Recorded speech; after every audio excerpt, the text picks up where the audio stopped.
پاکستان وشو په دې 80 کاله کې داسې ماته یوه پارټي وښایي چې د غریبانانو خیرخوا ده هغه A to Z چې څومره پارټیان دي A to Z چې څومره پارټیان دي دویمه خبره دا ده د مهنګایي خبره به هم کوو ځکه چې په دې ملک کې مهنګایي روانه ده د روپۍ شی چې دی نو هغه په 10 دی او د 10 هغه په 20 دی که تاسو غوړي وګورئ که چیني وګورئ که داسې روزګار وګورئ فیکټرۍ هم نشته خو دا هر څه چې دي نو زما خپله دا رایې ده چې نن تاسو ته پته ده چې یاره دا احتجاج چې دی نو دا په څه شي باندې دی او دا ولې دی زه یوه خبره کوم چې تاسو کله هم هره پارټي د هغه هره پارټي ده هغه صرف ناصرف د کرسۍ دپاره هغه زور کوي هغه که هره پارټي ده بس دغې کرسۍ ته ځان رسۍ هر سړی وایي چې زه په اقتدار کې راشم خو نن په اخره کې بس تاسو سره مطلب دا دی هغه د دې کرسۍ خاتمه کوو ځکه د دې کرسۍ نه به ځان دغه کوو 80 کاله وشو 80 کاله د دې پاکستان 80 کاله وشو خو د غریب سړي تپوس یو سړی هم نه کوي که کوي بس زه تاسو ته بله خبره کوم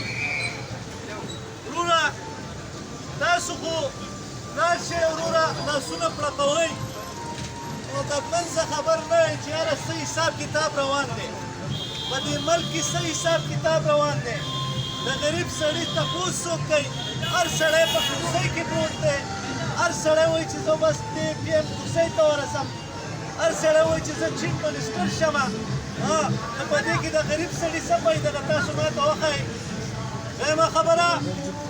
ما تاسو سره لوس کړم لوس مې را سره کړم چې انشاءالله تعالی چې زه به راوځم نشاط چوک ته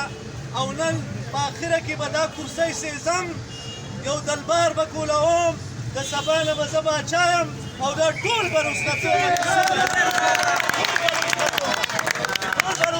وروره 80 کاله د دې پاکستان وشو هر سړي اقتدار راغلی دی د هر سړي د هرې پارټۍ اقتدار راغلی نن وروره پولیس په ژړا جاړي استادان په ژړا جاړي تاسو وګورئ سټوډنټان په ژړا جاړي راشه غریب سړی په ژړا جاړي وروره دا انصاف دی دا انصاف دی زه خو وروره پاکه خبره کوم دا د دې کرسۍ جنګ دی دا کرسۍ به دې اخوا کړو قسم مې دې په خدای بیا دې یو سړی راوځي بس یو نوی سیستم جوړوم لکه څنګه چې هغه پخواني باچایان وو هغه به بوځي چې به ورته ول یو څو وزیران به وساتمه یو دلبار به کولاو کړم فریادیان به راځي او د هغو کار به کړي نه به په وزیر پسې ګرځئ نه به وروره نه به په پاکستان په وزیر اعظم پسې ګرځئ او انشاءالله تعالی دا درته وایم چې تاسو ته دا خبره وروره دا خبره د ځان سره نوټ کړئ د ځان سره دا خبره چې صرف ناصرف دا صرف د کرسۍ جنګ دی یوه پارټي A to Z چې څومره پارټیانې دي د خپلو مفاداتو دپاره راوځي د خپلو مفاداتو دپاره د غریب سړي لپاره صرف سپین خان حاضر دی زه د ورسیز پاکستانو خبره کوم تاسو ته پته وي زموږ په پاکستان کې خصوصا په پاکستان کې ورسیز پاکستاني غریبانان په ژړا جاړي ځکه جازونه نشته د هغوی خانې ختمیږي د هغو مطلب دا دی پیسې ختمیږي نو کم از کم زه تاسو ته دا خبره کوم واورئ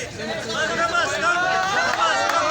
ته دا وایم چې په دې فلور باندې دا خبره کوم چې یو خو هغو ته ویکسین نه میلاویږي یو خو هغو وروره ټایم د ویزې ختم دی نو الله او کام کم ځای کې دي وروره شاه محمود قریشي څه کوي وروره زموږ پي ایم څه کوي زموږ سیاستدانان څه کوي دویمه خبره ته دا کوم چې نن به د دې کرسۍ فیصله کوم نن به د دې کرسۍ فیصله کوم او دا کرسۍ به نن سیزم نن به دا کرسۍ سیزم او دا ټول د پي ایم کرسۍ دا به نن سیزم وروره د هغې وجه دا ده چې وروره 80 کاله د دې پاکستان وشو هر یوه پارټي په دې راغلې ده نه ده راغلي تاسو ماته ووایئ څه بدلون پکې راغلی څه بدلون راغلی دی تاسو خو جګړاګان یې یاره اواز څه بدلون راغلی دی د دې تارونو زه مخکې هم ګرځېدم او اوس هم د دې تارونو په خاطر ګرځم دا چېرته په مځکه کې دم نه کړو روډ جوړ شو څه شی جوړ شو زه تاسو سره دا خبره کوم یو بل صبر وکړئ دغه خبره ده چې وروره دا کرسۍ دې ته هر سړی زور کوي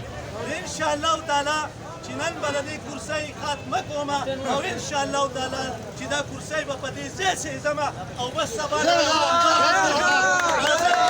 څومره فریادیان دي راځئ بیا انشاءالله تعالی په دې نشان چوک کې په کوم ځای کې دربار جوړ کړو راځئ بیا هم ختم شو او وروره مشران هم ختموم ام پي اګان هم ختموم او د اسلامدان هم ختموم زنده‌باد زه په اخره کې دا کرسۍ سېږم د دې کرسۍ نه وروره ځان وزګاروم دا هر سړی په دې کرسۍ کې پروت دی وسېځه لکه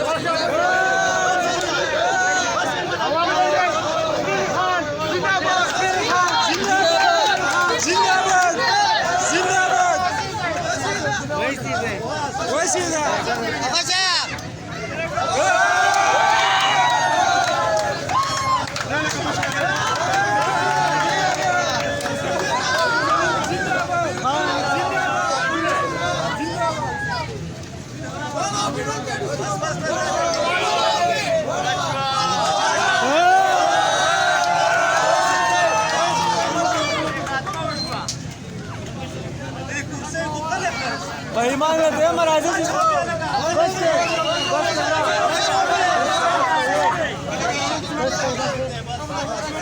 ډېره مننه